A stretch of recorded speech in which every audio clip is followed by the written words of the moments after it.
All right, we are continuing with the book Howliday Inn, and I'll pick up where we left off last time. Shh, he said quietly.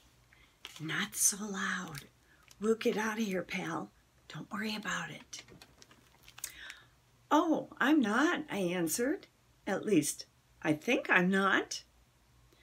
Okay, just keep cool. Again, he looked around him. Watch out. He snapped all at once. It's them. And he was gone.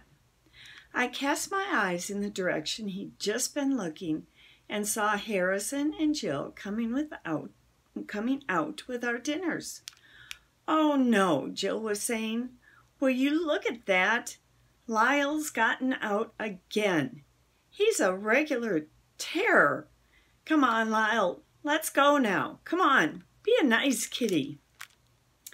Lyle swept by my bungalow, flattening himself against it as if trying to escape a searchlight. I could see he was the very same cat who had just been talking with me. Harrison swooped down on him suddenly and had him back in his bungalow a few seconds later. I heard Lyle muttering under his breath all the way. You know, Jill, said to Harrison as he returned to passing out our dinners, we're going to have to do something about that cat. He gets out of his cage all the bungalow, Harrison mumbled irritably. Bungalow. Right, she said. I stand corrected. Oh, by the way, I found Chester's file. It was under your stack of comic books. Oh. Harrison looked up from Max's bungalow, a puzzled look on his face. I wonder how it got there. That's what I wondered, Jill said. Why do you read those things anyway? Comic books? Harrison shrugged.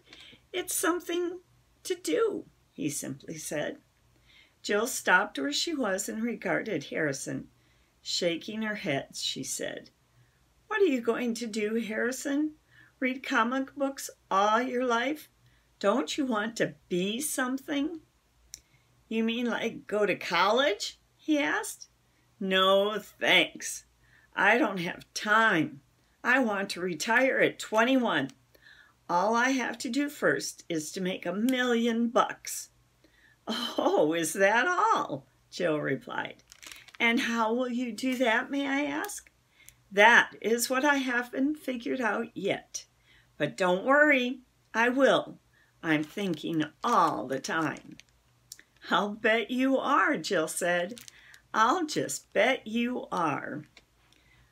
Oh, I am.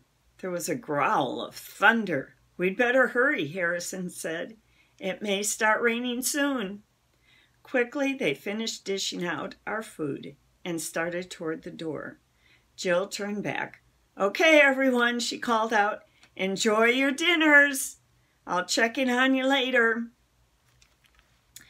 I stared down at the fare that had been set before me and wondered what Chester had been so worried about.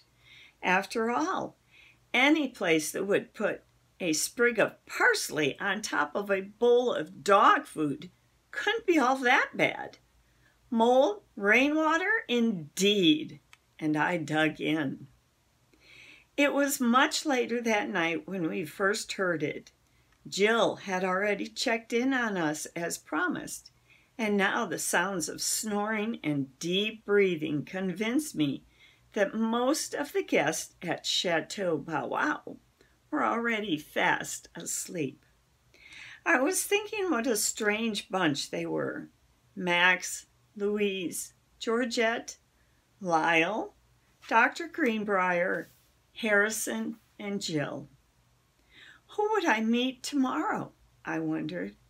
I was just about to ask Chester what he thought when, "Ow!" I sat bolt upright, a violent chill racing down my spine. Chester, I cried, did you hear? Oh! It went again. It was a howl of that, I was sure, but a howl so terrible it was unlike any howl of any dog I'd ever heard. Apparently, Chester felt the same way. "Werewolves!" I heard him utter from under his bungalow next door. "Oh, come on, Chester," I said. "You're letting your imagination run wild." "Werewolves!"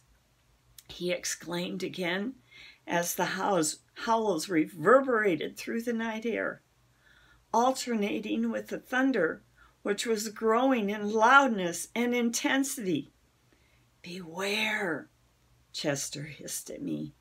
"Beware." "Ow!" went the cry in the night. There was a sudden silence. Exhausted but unable to sleep, we sat side by side, staring into the blackness before us. I held my breath in anticipation of the next sound I would hear. As it turned out, it was Chester. "Chateau Bow Wow, my foot," he uttered in a deep, throaty voice. "Welcome to Howliday Inn."